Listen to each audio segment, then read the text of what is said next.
Now let's talk about color for a minute. I want to show you what I've learned about colors.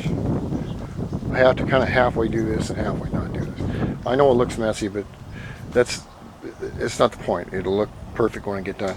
But as you can see, the customer picked a light lavender and a dark for the body and a dark lavender for the trim. Now, what she's decided is that this white or light lavender is too light. So she wants to go one shade darker. That's fine. But you have to be careful about going darker.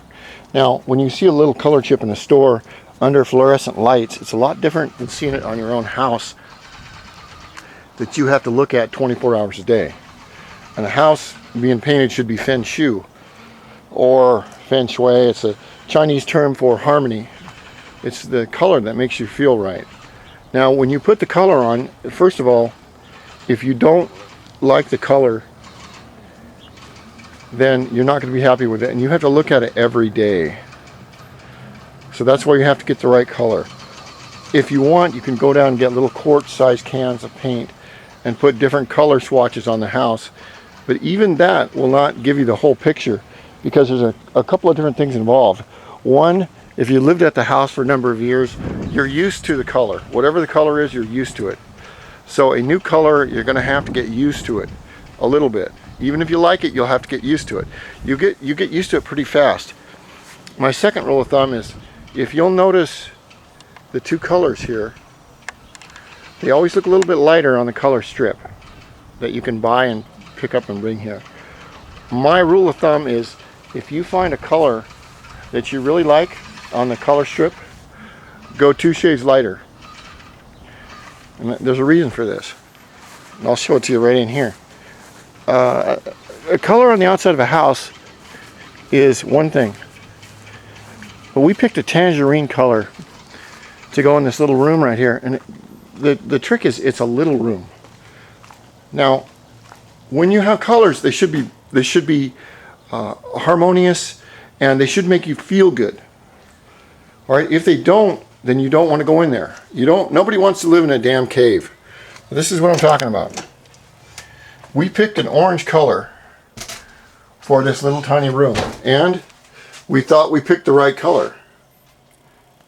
Okay, but as you can see, there's not very much lights in here. If we do turn the light on,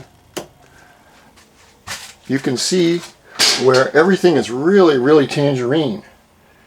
And what it does with a color like this is it darkens the room to a point where when you walk in, you don't feel good. And if you don't feel good, then you're not going to be happy about the paint. If you're not going to be happy about the paint, you're going to want to do it again. So my rule of thumb is always, if you pick a color, if you pick this beautiful orange color on the color slab, go 2 shades lighter, because the interior of a house is naturally going to be darker. As you can see, the interior of this. And my thing is, I've done painting on the inside of this. I'm not going to show you the whole house, but I'm an expert at ceilings. That's my baby. And as you can see, smooth wall. This is a custom built house back in the 60s. But all this had to be painted and not run off the walls. And this has a light yellow, which is nice, straw yellow. And it has a little darker yellow in the kitchen. Right here. This, like I said, this house was built in the late 60s, in the zenith of American architecture. And then we went downhill from there. So, you see how everything is light. That's fine. And you look in this room, and it's just too dark. It's too bright. It's too loud. And it's not bad, because this is not a living room. This is not an area that we use all the time. But you want to be aware when you pick your colors. If you find a color you like, go 2 shades lighter. Especially if it's a pink. Pinks are very, very tricky. Pink colors will do the exact same thing this orange will. You'll go for a light pink, and you'll put it on, it will become a dark pink. And that dark pink will become like a claustrophobic bad news. Now, these are just some of the hints, tips that I've learned over the years. So just be aware of them. I mean, this is just for painting in layman's terms, things that I've run through and everything. And there's my 700 horsepower Camaro I built when I was 17, 1979. Okay, we continue.